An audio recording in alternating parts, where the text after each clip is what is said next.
The only thing necessary for the triumph of evil is for good men to do nothing. Edmund Burke.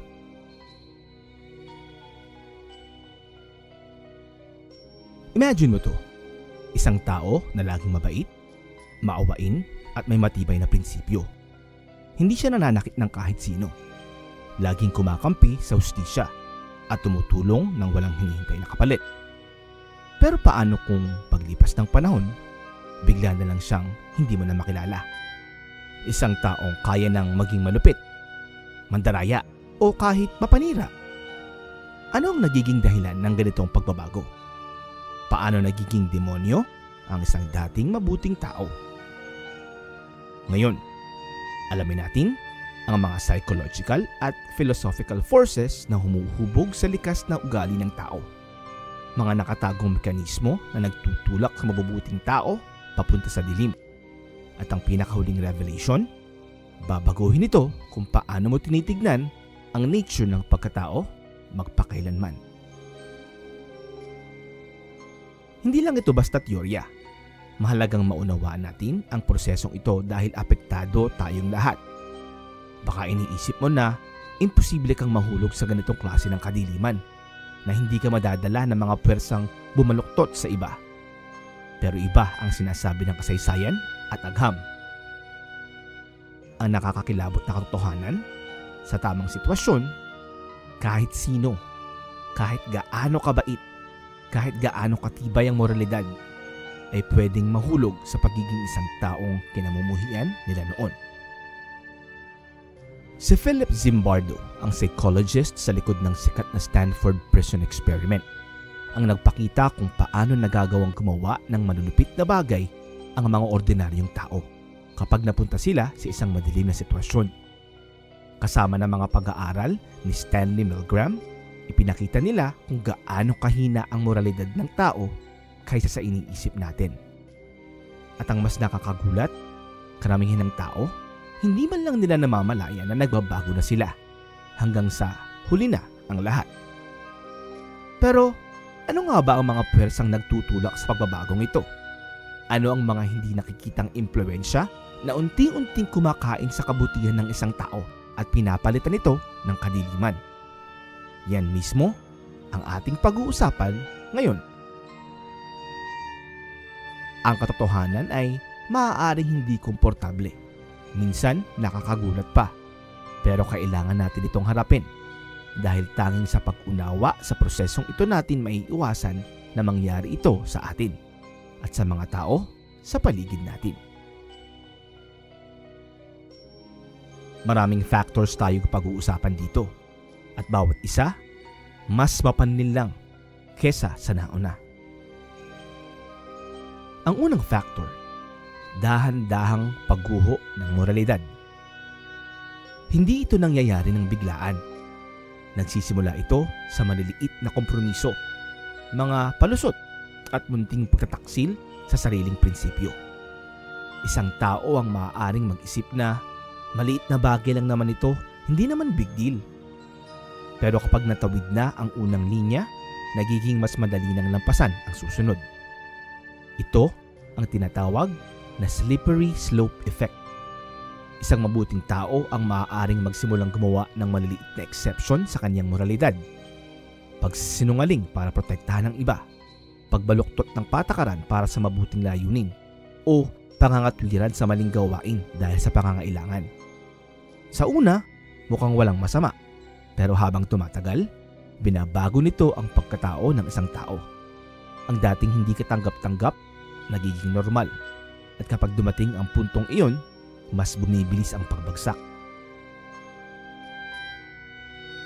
Ang pangalawang factor, kapangyarihan ng otoridad at ang pagsunod.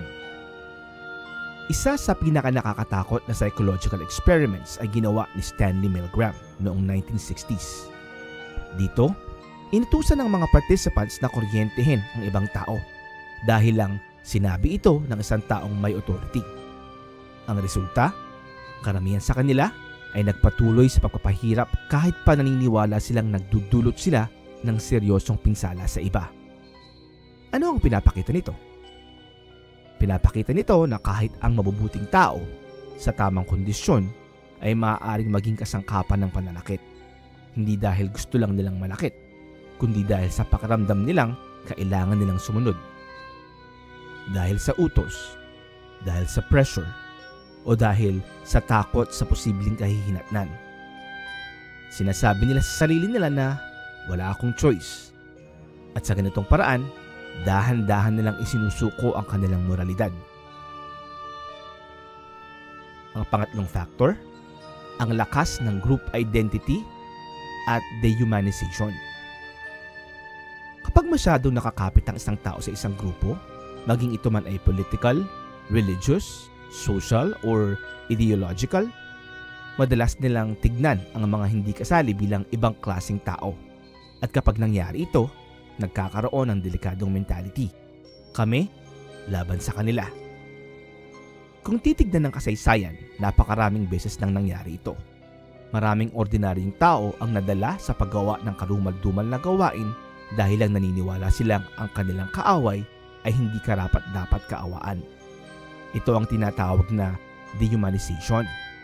Isa sa pinakamalakas na sandata sa paghulma ng mabubuting tao patungo sa pagiging masama. Kapag hindi mo na nakikita ang iba bilang kapwa-tao, mas madali mo na silang husgahan, apihin, o saktan. Isipin mo na lang kung gaano karaming malulupit na pangyayari sa kasaysayan ang ginawa ng mga taong dating mabuti, moral, at matuwid. Hindi sila basta nagising isang araw at nagdesisyong maging masama. Hindi. Ito ay isang mabagal na proseso. Pinapakain ng maliliit na kompromiso, pagsunod sa utos, at ang unti-unting paghihiwalay sa sarili mula sa ibang tao. At ang pinaka-nakakatakot na tanong, pwede ba itong mangyari sa iyo? Sa ilalim ng tamang pressure, tamang impluensya, maaari ka bang maging isang taong hindi mo aakalaing magiging ikaw? Mas komplikado ang sagot kaysa sa iniisip mo. At sa susunod na bahagi, tatalakayin natin ang mas malalim na psychology ng justification, ang ilusyon ng pagiging matuwid, at ang pinakamapanganib na hakbang sa pagbagsak ng isang tao.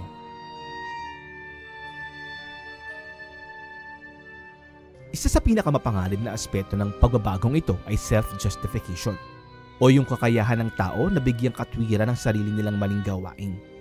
Kadalasan, hindi nakikita ng mga tao ang sarili nila bilang masama, kahit pag gumagawa na sila ng masasamang bagay. Sa halip, gumagawa sila ng kwento sa isip nila para maniwalang mabuti pa rin sila, matuwid pa rin, at nasa panig pa rin ng hustisya, kahit na ang mga kilos nila ay nagpapakita ng kabaliktaran. Dito pumapasok ang cognitive dissonance. Ayon sa psychologist na si Leon Festinger, ito ang mental discomfort na nararanasan natin kapag salungat ang ating kilos sa ating paniniwala. At kapag nangyari ito, hindi natin laging binabago ang ating kilos. Mas madalas, binabago natin ang ating paniniwala para bigyang katwiran ang ating kilos. Isipin mo, ang isang tao na tingin niya sa sarili niya ay mabait at may prinsipyo, pero biglang napunta sa sitwasyong kailangan niyang manakit ng iba, pisikal man, emosyonal o panlipunan. Imbis na aminin na lumabag siya sa kanyang moralidad, pinaniniwala niya ang sarili niya ng mga palusot tulad ng wala akong choice or deserve naman niya yan. Para naman ito sa kabutihan ng mas marami. Dahil dito, nananatili ang ilusyon na mabuti pa rin siya, kahit na gumagawa na siya ng mga bagay na dati ay hindi niya kayang gawin. Kaya maraming masasamang pangyayari sa kasaysayan ang ginawa ng mga taong naniniwalang tama ang ginagawa nila. At kapag nasanay ang isang tao sa ganitong justification, unti-unting natatahimik ang kanilang konsensya. At kapag tuluyan ang natahimik ang tinig na yon, mas bumibilis ang pagbagsak sa kadiliman. Pero hindi lang ito cognitive dissonance. May isa pang delikadong pwersa, ang ilusyon ng pagiging matuwid. Ang problema, hindi lang nila binibigyang katwiran ng maling gawain nila. Nagsisimula na rin silang maniwala na mas mataas sila sa iba. Kapag masyadong kumbinsido ang isang tao na siya ay mabuti at matuwid, mas madali para sa kanya na husgahan at saktan ang mga taong tingin niya ay hindi kasing moral niya. Ito ang tinatawag na moral licensing. Ayon sa mga pag-aaral, kapag tingin ng isang tao na mabuti siya, mas madali para sa kanya na gumawa ng maling bagay. Isang taong nag-donate ng charity sa umaga, pwedeng hindi na makonsensya kung magsinungaling sa hapon. Isang leader na naniniwalang ipinaglalaban niya ang hustisya, maaaring maramdaman na tama lang patahimikin ang mga hindi sang-ayon sa kanya. Ang irony, kapag mas naniniwala ang isang tao na siya ay matuwid, mas nagiging bulag siya sa sarili niyang pagkakamali. Kung titignan ang kasaysayan, ilan sa pinakamalaking krimen ay hindi ginawa ng mga taong inaakalang masama sila, kundi ng mga taong naniniwalang sila ang tama, na sila ang nasa tamang panig ng kasaysayan. At dito pumapasok ang pinakamapanganib na hakbang sa pagbabagong ito, ang dehumanization. At kapag nangyari ito, wala nang limitasyon ang kayang gawin ng isang tao. Kapag nagsimula nang makita ng isang tao ang iba bilang kaaway, hadlang, o hindi na kapwa-tao, unti-unting nawawala ang moralidad nila. Dito nagsisimula ang pagpapakitid ng konsensya, ang dahilan kung bakit nagiging madali para sa iba ang pagiging malupit, mapanupil at marahas. Kaya sa digmaan, tinuturuan ng mga sundalo na tignan ng kalaban hindi bilang tao kundi bilang banta. Kaya sa politika at ideolohiya, madalas nagiging brutal ang mga labanan dahil pareho nilang tinitignan ang kabilang panig bilang masama, tiwali o hindi nila kapantay. Kapag hindi na natin tinitignan ng isang tao bilang buo at kapwa, napapalaya natin ang sarili natin sa guilt ng panalakit sa kanila. Ito ang dahilan kung bakit sa kasaysayan ay ginagamit ang propaganda sa pagdidemonize sa mga kalaban. Ginagawa silang tila masama, tiwali o mababang uri ng tao. Kapag nagbago ang pananaw ng isang tao sa ganitong paraan, nawawala na ang epekto ng moralidad sa kanyang desisyon. At ang mas nakakabahala, hindi lang ito nangyayari sa digmaan o politika. Nangyayari din ito maging sa pang-araw-araw nating buhay. Halimbawa, sa trabaho. Kapag ginajustify natin ang pagtrato ng masama sa katrabaho dahil lang ayaw natin sa kanila. Sa relasyon, kapag kinukumbinsi natin ang sarili natin na tama lang ang maling ginagawa natin dahil deserve ito ng partner natin. Or sa social media, kapag iniinsulto natin ang mga tao gamit ang mga salitang hindi natin masasabi sa totoong buhay dahil hindi natin sila nakikitang totoong tao. At ang pinakadelikado, lahat tayo ay pwedeng mahulog dito. Walang immune. Kaya ngayon, ang pinakamahirap na tanong, kung ang mabubuting tao ay maaaring maging demonyo, paano natin ito mapipigilan? Wala itong simpleng sagot. Pero sa susunod na bahagi, ilalahad natin ang mga panangga sa isipan, ang mga psychological defenses na pipigil sa pagbagsak natin sa ganitong kalagayan. Dahil habang laging nandyan ang dilim, nariyan din ang liwanag. At ang pinagkaiba ng dalawa, nasa kamalayan, pagsisiyasat sa sarili, at lakas ng loob para labanan ang mga pwersang gustong magpabagsak sa atin. Ang unang defense ay ang self-awareness. Maraming tao ang naniniwalang hindi sila kayang masira ng kapangyarihan dahil iniisip nilang mabuti sila. Pero tulad ng nakita natin, ang moralidad ay marupok. Hindi sapat ang mabuting intensyon lang para maiwasan ang pagbagsak sa kadiliman. Sa katunayan, ang paniniwalang hindi ko kailanman magagawa yan, yan mismo ang unang hakbang patungo sa moral blindness.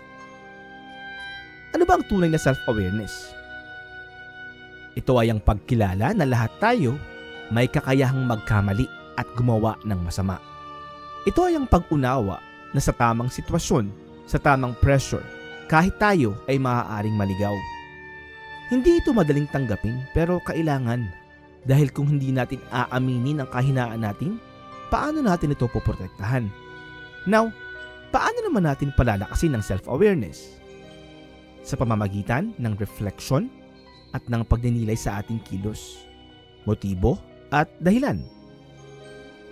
Regular nating itanong sa sarili natin, may ginagawa ba akong hindi ko kayang gawin dati? Tinitignan ko ba ang ibang tao bilang mas mababa kaysa sa akin? Hinahayaan ko ba na may isang otoridad o grupo ang magdikta ng tama at mali para sa akin? Kung ibang tao ang gumagawa ng ginagawa ko ngayon, matatanggap ko ba ito? Kapag sinasagot natin ang mga tanong na ito ng tapat, makikita natin ang ating sariling mga palusot at pagkukulang. At dito magsisimula ang pagpigil sa ating pagbagsak. Pero hindi sapat ang awareness lang. Kailangan din nating matutong lumaban. Madaling manindigan para sa tama kapag walang kapalit o sakripisyo. Pero ang tunay na moralidad ay nasusukat kapag mahirap na itong ipaglaban. Kapag ang pagsasalita ng totoo ay nangangahulugan ng pagtanggap ng pagbatikos. Kapag ang paninindigan sa tama ay maaaring magdulot ng pagkawala ng status o kaginhawahan. Yan ang tunay na moral courage. Pero ang tanong, handa ka bang ipaglaban ng tama kahit mahirap? Ang kasaysayan ay punong-puno ng mga kwento ng mga taong bumagsak sa pagsubok. Mga taong sumama sa maling sistema dahil mas madali. Mga nanahimik habang ang iba ay pinahihirapan. Pero punong-puno rin ito ng mga taong lumaban. Mga taong tumanggi, na sumunod sa agos. Mga pinili ang integridad kaysa sa kaginhawahan. Ano ang pagkakaiba ng mga bumagsak at ng mga nanindigan? Ayon sa mga psychologist, may dalawang mahalagang panangga laban sa katiwalian. Ang una ay isang matibay na moral compass. Ang mga taong nananatiling matuwid ay yung hindi madaling matinag ng pressure mula sa labas dahil malalim nilang nauunawaan ang kanilang mga halaga at hindi lang ito tungkol sa malalaking desisyon. Nagsisimula ito sa maliliit na bagay. Kapag sanay tayong magkompromiso sa maliliit na bagay, mas madali tayong mapapapayag sa malalaking pagkakamali. Pero kung araw-araw nating isinasabuhay ang integridad, hindi natin hahayaang mabura ito ng kahit anong panlabas na impluwensya. Ang pangalawa ay empathy. Ang isa sa pinakamalakas na sandata ng kasamaan ay ang pagbawas ng empathy. Ang dahilan kung bakit nagiging malupit ang isang tao ay dahil hindi na niya nakikita ang iba bilang kapwa-tao. Pero ang empathy ay may kapangyarihang sirain ang ilusyon na ito. Kapag binigyan natin ng oras na unawain ang kwento ng iba, makita ang kanilang hirap at madama ang kanilang takot, mas nagiging mahirap gawin ang pananakit o pang-aapi sa kanila. Ipinakita ng mga pag-aaral na kahit sandaling pakikipag-ugnayan tulad ng pakikinig sa kwento ng isang tao ay maaaring dramatically na magpababa ng pagkamuhi at diskriminasyon. Ang pinakamatinding katotohanan sa lahat ay ang katiwalian at kasamaan ay bihirang mangyari ng biglaan. Hindi ito isang malaking desisyon kundi isang mabagal na proseso, mga maliliit na desisyon, mga bahagyang kompromiso at unti-unting pagbabago ng pananaw. Ito yung isang beses ka lang nagbulag-bulagan sa mali. Yung isang beses ka lang nag-justify ng isang bagay na alam mong hindi tama. Isang beses ka lang sumunod sa utos ng iba nang hindi iniisip kung ito ay makatarungan. At bago mo pa namalayan, ibang tao ka na pala.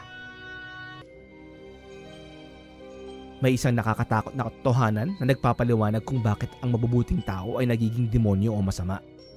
Ito ang kapangyarihan ng kapaligiran. Higit pa sa personal na kahinaan, higit pa sa anumang sariling depekto. Ang mundong ginagalawan natin ang humuhubog sa atin. Ang mga sistemang kinalakihan natin, ang kulturang hinihinga natin, at ang mga impluwensyang nakapaligid sa atin. Ito ang dahan-dahang bumabago sa ating moralidad. Ayon kay psychologist Philip Zimbardo, kahit ang ordinaryong tao ay maaaring magawa ang mga bagay na hindi nila kailanman inakalang kaya nila. Hindi dahil masama sila, kundi dahil inilagay sila sa isang kapaligirang binabuluktot ang kanilang moralidad. Ang tawag dito ay Lucifer effect. Halimbawa, sa trabaho, kapag normal na ang pandaraya, nagiging madali para sa mga empleyado na tanggapin ang dishonesty. Sa lipunan, kapag karaniwan na ang diskriminasyon, nagmumukhang tama ang pagkiling sa iba. Sa kultura, kapag pinapabura ng pagiging agresibo kaysa pagiging maawain, nagiging tanda ng kahinaan ng kabaitan. So, paano natin lalabanan ang impluwensya ng kapaligiran? Walang sino man ang dapat magpakakampante. Hindi sapat ang basta pagiging mabuting tao. Dapat sinasadya nating buuin ang tamang kapaligiran. Dapat piliin nating mapalibutan ang sarili natin ng mga taong may integridad. Dapat magsama tayo ng mga taong hahamon sa atin na maging mas mabuti. Hindi yung mga bulag na susunod na lang sa agos. Dahil kung ang maling kapaligiran ay kayang mag-corrupt, ang tamang kapaligiran ay kayang magpalakas. Ang pinaka nakakabahalang tanong sa lahat, kung ganito kalakas ang impluwensya ng kapaligiran, kung ang panlabas na pwersa ang humuhubog sa atin, gaano pa kalaya ang tunay nating pagkatao? Ang sagot, nakakatakot pero nakakapagpalaya rin. Hindi natin laging makokontrol ang mundo sa paligid natin, pero kaya nating kontrolin ang reaksyon natin dito. Pwede nating piliin ang kamalayan kaysa bulag na pagsunod, katapangan kaysa pakikiayon, empathy kaysa pagiging manhid. Pwede nating labanan ng maliliit na kompromisong unti-unting nagpapabulok sa moralidad natin. Pwede tayong magtanong, maghamon sa maling gawi, at tumangging hayaan ng mundo na idikta kung sino tayo. At higit sa lahat, dapat natin maunawaan na ang laban ng kabutihan at kasamaan ay hindi lang nangyayari sa labas natin. Ito ay nagaganap sa loob natin mismo, sa bawat araw, sa bawat desisyong ginagawa natin. Ito ang isinulat ng philosopher na si Alexander Solzhenitsyn. Ang linya sa pagitan ng kabutihan at kasamaan ay hindi nasa pagitan ng mga bansa o grupo ng tao. Nasa puso ito ng bawat isa sa atin. Ito ang huling katotohanan. Walang ganap na masama o demonyo. Walang ganap na santo. Ang meron lang ay mga tao. Mga taong hinuhubog ng kanilang mga choices, kanilang kapaligiran, at kanilang tapang na harapin ang dilim sa loob nila. Kaya ngayon, itanong mo sa sarili mo, sino ang nagiging ikaw? Pinapalakas mo ba ang integridad mo o hinahayaan mo bang dalhin ka ng maliliit na kompromiso sa direksyong hindi mo ginusto? Ikaw ba ang humuhubog sa kapaligiran mo o hinahayaan mong hubugin ka nito? Dahil sa dulo, ang kaibahan ng isang mabuting tao at isang demonyo ay hindi kapalaran. Ito ay desisyon. At ikaw lang ang pwedeng gumawa ng desisyong ito sa bawat araw ng buhay mo. Hindi mo ito hiningi pero ikukwento ko pa rin. Hindi pinipilit pero sana ay may matutunan ka. Huwag mo sanang kalimutang mag-like, mag-share at mag-subscribe. Hanggang sa susunod na video, ito ang Unsolicited.